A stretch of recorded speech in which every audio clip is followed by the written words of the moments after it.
What makes you look so good? Why don't you love me like I know you could? All right, 5 minutes after 10 o'clock. Nice looking Friday morning. And there's that music. It means Kelli Hart is somewhere. Well, she's right there. And today it looks like her guest is Dan Martone. So, hey, good morning, Kelli. Good morning, Dan. I'm just a fill-in. The fill-in? Yeah, Brad was unavailable. Where's Phil? This isn't true. He was my first choice. Good morning. How are you? It is a beautiful Friday morning. And it is also, I was looking online this morning, it's National Ice Cream Soda Day. If What, anyone really? likes ice cream soda. Who doesn't? I don't. Yes, you do. Mm-mm. Sure you do. You No. just don't know it yet. I'm not crazy about it. And it's also Bring Your Dog They have to Work low-fat Day. ice cream, maybe. Well, where's Lily? It's Bring Your Dog Oh, I thought you said to daughter. Work Day. I thought you said daughter. See what I get when I have him on as a guest? You just called my child a dog? All right. This show is going to take a bad turn.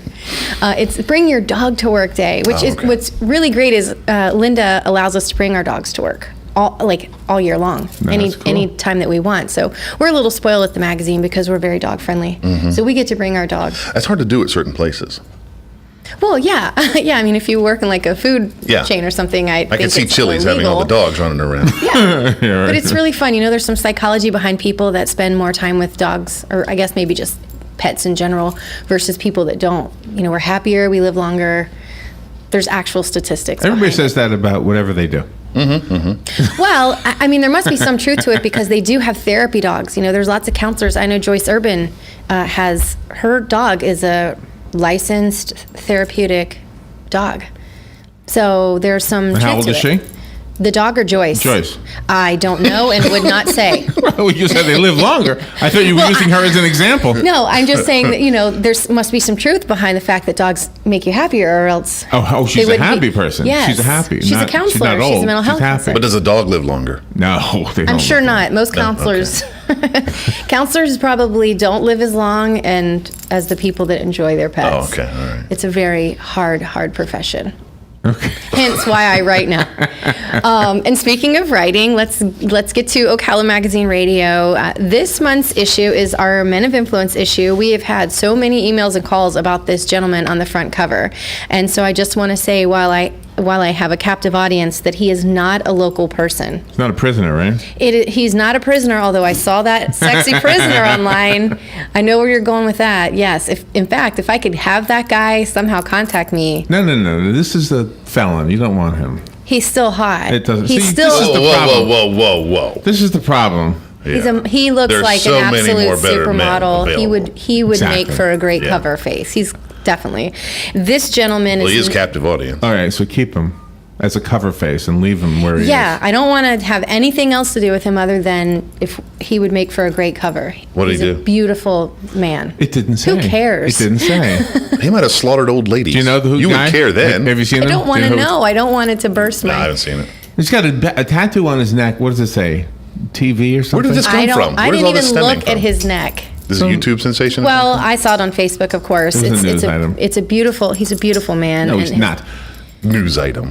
That's what news is now? We're in trouble. Well, his eyes are gorgeous. Oh, Anyways, okay. you guys are getting way Okay. off topic. We are. So who's this guy on the front I cover? do enjoy talking about this gentleman. Who's on the front So cover? we don't know this man. He's not local. He is a a model, obviously, and we're able to pull from people that are not local all of the time. And unfortunately, he's not local. So I'm sorry, ladies and gentlemen, What's but his name? he's not. Don't know. Oh, okay. I don't know. John. But we've gotten a lot of calls about it. And so apparently there was a lot of people very pleased with our choice for the cover this month. So we're happy about that. Do more magazines get read when there's an attractive person on the cover? I don't have statistics You to don't? say for sure, but I would assume. You would assume. Because we're Well, I mean, superficial. there's a lot of planning that goes into the cover, you know, for that reason. If our magazine is sitting on a table Mm-hmm. and you don't really have any need to read the magazine and you see it, there's got to be something about it that draws some attention. So you got to whether judge that it's book by its cover, Boom for sure. or magazine. Demographics, more Yeah. men than women or women than men? Women than men. More women. Okay, so therefore the male cover. So Well, this time. Last month was a woman's cover. But consequently, women are more likely to, even still, if we see an attractive woman, pick it up because we want to, like, wow, her hair is so great. What did she do? How did she get I that love way? this outfit. Let me look at this. And What's the article in the upper left-hand corner? Oh, that's another magazine. Sorry. we don't talk about other magazines. There are no other magazines, Larry. Okay, so let's just get into my guest today. Dan, thank you so much for being here. Well, thank you, Kelly. I appreciate it. So several months ago, Dan linked me up with an opportunity. We have this section in our magazine. We did it many years ago. It was called On the Job. And so someone from the magazine would go and spend the day with somebody in their profession and then write about it to kind of help explain what people do for a living and what goes into particular jobs. And then for a while, we didn't do that any longer. And so I started pulling some old issues and just going back and seeing what things had been done in the past and what things we could maybe resurrect. And I liked that idea, and we changed it a little bit, and now it's called A Day in the Life. So it doesn't necessarily have to be a job or a profession. It could just be, a day in the life of any particular thing. So, Some unemployed guy? it could be a homeless person, a protester. It could be anything. It really could. And so we've picked a few, and on this particular issue, you will read that I spent a day at flight school learning how to fly, and Dan, it was really kind of Dan's idea, and it took off. But a bunch. Oh, boy. Yeah. Okay. So anyway, so we got to go and we got to spend the day, and we went up in the plane, and I got to take off, and Chris was with me, and it's really fun because there's so many things. For example, last month the Day in the Life article was I spent the day with Casey Walsh, who is she's on SWAT and she's with OPD, and got to ride around in the patrol car, and you assume that you know so many things about what goes on in a day in the life of X, Y, or Z, and you have a whole new understanding or a new respect for things. And so it gives us an opportunity to kind of reach out in the community and say, okay, you're doing these things, and how can we follow you around for the day, and then share that with our readers. So Dan, if you want to, and the reason I asked Dan to be here is not just because he bridged that relationship, but he himself knows how to fly and learned this same way. So if you want to give a little bit about the actual logistics of the school and what goes on there, then we can talk a little bit more about the experience I had. Okay. Well, the school is a lot more than people think. You think you just pop in and you learn to fly in a day or two, and it's a little more detailed than that. They've got a full system. There's 9 planes, so they have a lot of planes, a lot of instructors, and they teach everything from private pilot all the way up through commercial. So it's really a pathway. It can be just for fun. You can do things like life goals. A lot of older generation, I've always wanted to do this. I want to get this done. I want to be able to fly. And then you have the other generation that says, well, I want to go ahead and make this a career. And there are several steps to that career. You can have a career as an airline pilot. You can go all the way to that level, or you can stick with commuting. You can take people back and forth to the Bahamas. You can do all sorts of different things. There are private charters. There are different ways to make money in the industry other than just flying the jumbo jets that a lot of people don't realize. Yes, and I've flown commercial. I've never flown in such a small plane, and so to go inside the school or academy or school, whatever they would call it formally. I like the academy though. And, Brad, we're gonna Brad's listening. So. To me, it looked like an academy. I mean, there's classrooms, there's simulators, all kinds of gadgets, and so it can be really overwhelming. I mean, I thought, wow, I think we take for granted the fact that somebody just kind of gets behind the controls and gets us from point A to B safely. We do it every day in our cars and don't think much about it once we've learned how to, go through the motions. But for example, one of the things that I think we take for granted as just drivers is the inspection process and what goes into walking completely around What happened? the plane. Bump into the wing or something? No. But there's just a lot. I mean, it took, how long would you say we spent probably? On the pre-flight, about a half hour. About a half hour. Testing every... Making sure it yes, flies. I mean, it was every, you would check the bolts and you would check for this, and then you were checking the propeller and you're checking under and over, and it's like, we just kind of jump in our cars. We don't do any of it, which maybe we You don't? You're supposed to. You yeah. don't do that? I bet if we did a count of 100, you'd probably have 98 that don't. Maybe 2 people do. 2 out of 100, I'm guessing. But I mean, it's serious. There's no skipping that step when it comes to Yeah. flying, or You at can't pull least off the we side of the road, certainly yeah. hope not. Yeah, exactly. But I mean, everything was really technical and strategic, and it sounds so much fun. And when I was explaining to people after the fact, which is funny, I didn't tell my mother until after we had landed and the day was over what I Smart had move. done, Yeah. because she's a warrior, and that's putting it mildly. So She's a mother. yes, so I didn't want to tell her, hey, today I'm going to jump in a plane for the first time, and I'm going to take off, and it's like small, and Well, so more people worry about the plane than they do a car, and for good reason. It's a metal object in the sky that's flying. heavy But object. The training and the inspections that go into each one of these are second to none. You can't do any further inspections on these things. When something does go wrong, that's why statistically it's safer to fly, because there's so many tight inspections and so many people on their game knowing what they're doing. To get this license was no easy task, trust me. It wasn't a quick overnight thing. I remember. I'm not discouraging anybody from doing it, because I loved it, and it's an addiction for me. But it is not a toy. It's not a game. It is a serious thing. So I'm interested in something. When somebody takes the Discovery flight, do they get to tour the classroom part of this? Yeah. Oh, they do? Okay. Yeah. Yep. Brad can take them around, or Kevin, or whoever the instructor is at the moment, and take them around, show them as deep as you want to go with it. It was really, I think the overall best part for me was, I'm from Ocala, and so I've been here 35 years, and I've only ever seen it, with my feet on the ground. And so for the first time ever, I'm seeing my hometown, but from a totally different point of view. It was really amazing. Do you know, I've always wondered, years ago, it was called Jim Taylor Field or Jim Taylor Airport. Now it's called Ocala International Airport. Are both names still proper, or did they drop the Jim Taylor part? I didn't hear the Jim Taylor part. Well, no, Jim Taylor's still there, and it's still on certain books and records and things. That's Brad. If you're listening, call in if you've got the exact answer to this one.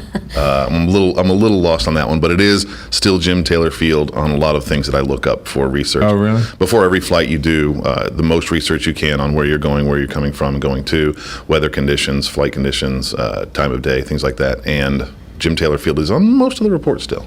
So we don't know who Jim Taylor is? The three of us, I mean. Yeah. Somebody out the there. three of us do not. I know. I don't know who he is. Well, I assume that comes back from when it was downtown more. Oh, really? By Target. By Target? It could be. Could be. Oh, okay. I don't know. You should know. I should You're a know graduate. That. Is that what it is? I should know that. We didn't really have a class in history of the airport. It was more of a history of the plane. So did you fly the plane, Kelly? I did. And did you like that experience? I did. I mean, obviously it's a little nerve-wracking. I mean, I'm doing something for the first time and leaving the ground, and Where did you fly to? we just went up and circled around, and look there I Nice, am. nice shot. It was very exciting. Well, I credit that You to need Chris. to be on the other side of the camera more often. Thank you. Yeah, you want to see it? Yeah. There's Chris took a lot of great pictures, and that's, one of the fun parts of doing the day in the life is that we are able to pair it with Oh, that's a good shot of you in that button. What is that jacket you have there? That's nice. I'm not even going to try to pretend I didn't buy that jacket Just for this. to kind of coordinate with the whole look of aviation. She wanted to go with the plane. Sometimes I do that. Oh, I see Brad. Where's Dan in these pictures? No, I'm just floating Dan around. is just around for moral support.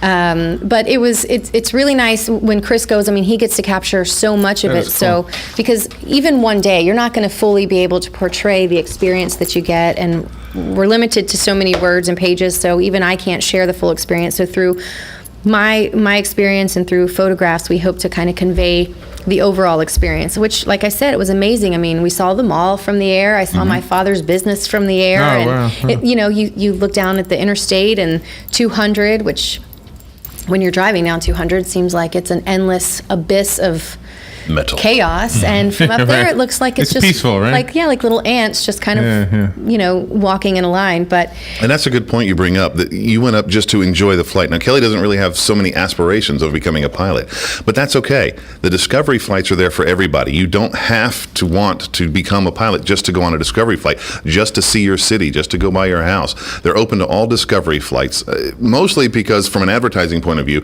you like it, you'll tell a friend, and a friend might want to come and get their pilot's license. Right. All they're doing is basically covering the cost of the fuel and the instructor at that point for the Discovery flight. So it's not a money maker type of thing. What it is an expression saying, I want to go up, want to take a look, and I'm going to tell somebody, and that somebody might come and want to get their pilot's license.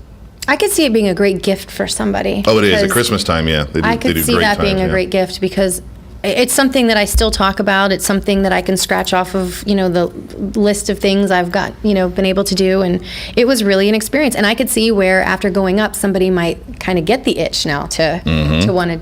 Do we have a phone call? You do have a phone call. Oh, great. Good morning. You're on the air. Good morning. How are you? Wonderful. That's Bradley. Oh, okay. It is me. Yes, it is. Hi. Thanks for calling. Absolutely. I want to give you guys a little bit of background if you want it. Yes. Yes, absolutely. Okay. A lot of times you guys were talking about the airports and why they have different names. Okay. Jim Taylor was the person that donated the land for Ocala to develop the airport, the current airport. Okay. Originally, the airport was like Dan said, it was over actually where the target is, and they actually did training for the Air Force out there. They also built planes for World War II. So when they moved the airport over, Jim Taylor donated the land. And so so it actually is called Jim Taylor Field, but it's just like Orlando. Orlando is actually, if you look on the code, it's MCO, which stands for McCoy, because it was originally a base. So Orlando is called Orlando International, but it's actually McCoy Base. Yeah. So each one is usually from its original name and then the name that everybody calls it. Okay, that makes sense. Wow. Never knew that. And there you go. Yes. Now, Brad, did I screw up anything else you want to justify over there? Well, you've had a few things, but I just figured I'd let you go with it anyway. Oh, was that what it was? Okay. All right. Thanks a lot. No, it's all been good. Thank you. Thanks for You told me calling. to call in on that one, so. Yeah, We definitely. appreciate it. So, Thank you. real quick, can I ask you a question? Sure. Did Eastern Airlines used to land on the strip that is now where Target is? Yes. Eastern, because I seem to remember my grandparents landed there, not where the airport is now. That's amazing. Exactly, yep. Yeah. That's information I didn't even realize. So the city decided to get together and said, we want to move the airport because it's going to be too busy of a thoroughfare through here. Is that Sounds what like happened? it. Because we wanted a target. Hello. Yeah. Had to have the target. We had to Well, the other thing is, too, because this is one misconception that Josh and I had to fix all the time, was the whole international, because they say, well, it's not big enough to be an international airport. And the international has nothing to do with size, it's the fact that it has customs or doesn't have customs. Oh. And do we have customs now there?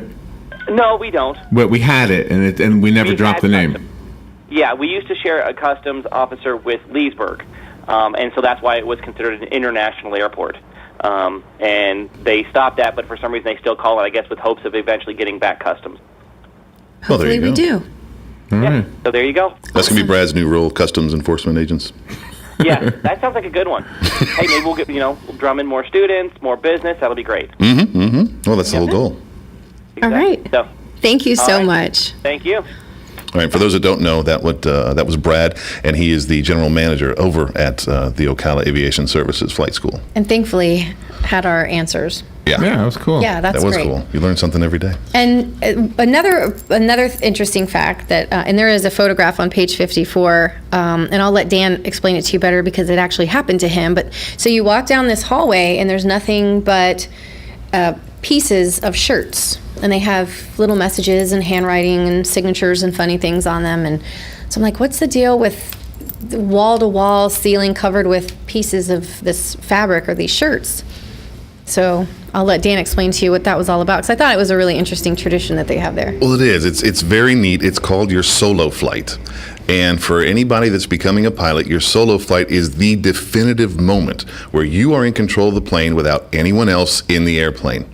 This is all on you. There's no turning back. Once your wheel's up, there's only one way to come down. So they tell you rubber side down, and that's a good thing. So you want your wheels to touch the ground, not the other side of the plane. Yeah, that would make sense. Make you want to sign up? Yeah. So why the shirt though? Why not Okay. the pants? So, well, Well, because they say you fly by the seat of your pants. It not by the- depends. No. Yeah. Basically, and the way I heard it was a little different. There are a few different stories. The way I heard it was back when they were training in planes that had a front seat and a back seat. The driver would be in the back seat, the pilot instructor. And they really didn't have communication back and forth back then. Ah. So how they would communicate was grab the tail of your shirt. Ah. Left, move you right, up, down, stop. So you grab the tail of your shirt, That'd be give you scary. instructions a little bit. Yeah. Or if they wanted to, you turn around, you grab their shirt. No headphones, not today, like everything's nice and communications are much more high tech.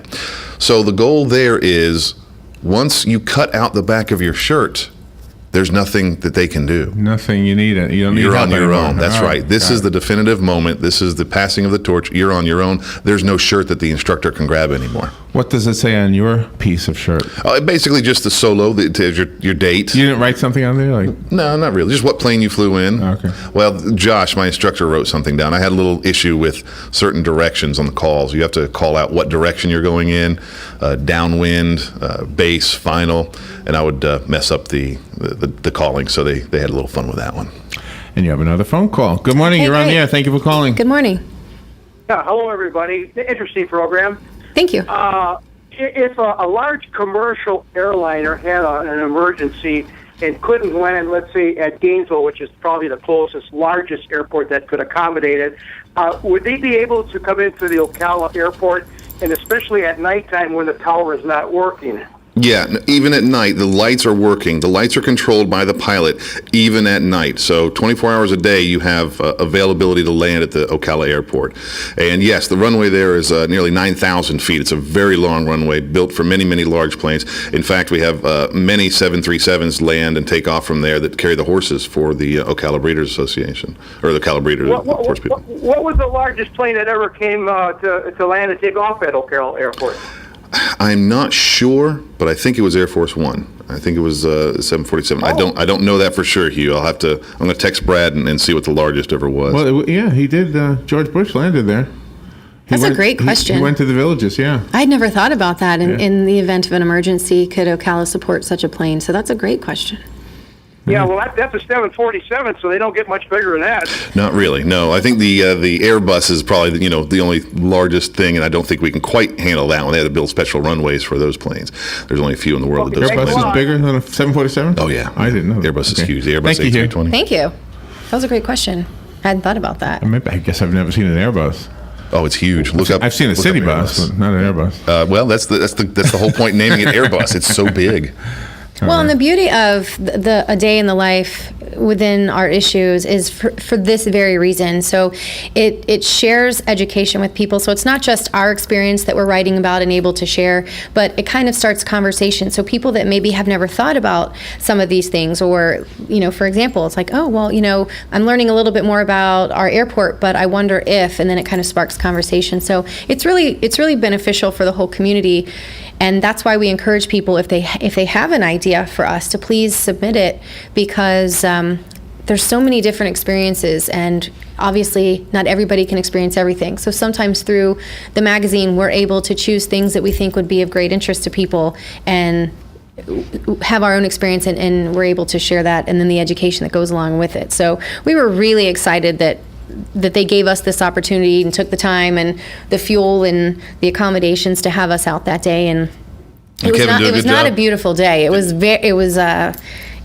kind of misty outside and gray. And I thought, oh, great. I don't know if that really makes anything more or less dangerous, but No, not dangerous. in my A little little mind, bumpier. I was like, oh, everything's bumpier. going to be slick. And so, but it was great. We were in great hands, and I do encourage everybody to do a little bit more research, go out there and So Kevin didn't scare you? no, he made me feel very safe. Okay. He That's made me good. feel comfortable and safe, and I knew that in the event I freaked, he had the control. So, but I didn't freak. It was wonderful. Grabbed And- that steering wheel and held on tight. Yes. So I thank you, Dan, for being here today and also making this happen, because we've gotten a lot of really great feedback about it. And so we look forward to sharing other experiences through A Day in the Life. And we also want to encourage everybody to like us on Facebook by searching Ocala Magazine. And in the July issue is our 40 Under 40, which we've kept under wraps for a few months now. So we're really excited to reveal those awesome 40 Under 40 recipients. And Thank you for having us today, Larry. Oh, thank you. Thank you for having me. Thanks. Yeah. All right, we will take a little break. We'll be right back. What makes you look so good? Ocala, baby. What makes you look so good? Fox News Radio, I'm Paul Stevens. IRS Commissioner John Koskinen at a House hearing right now regarding missing emails from top agency officials. We expect Koskinen to talk about the great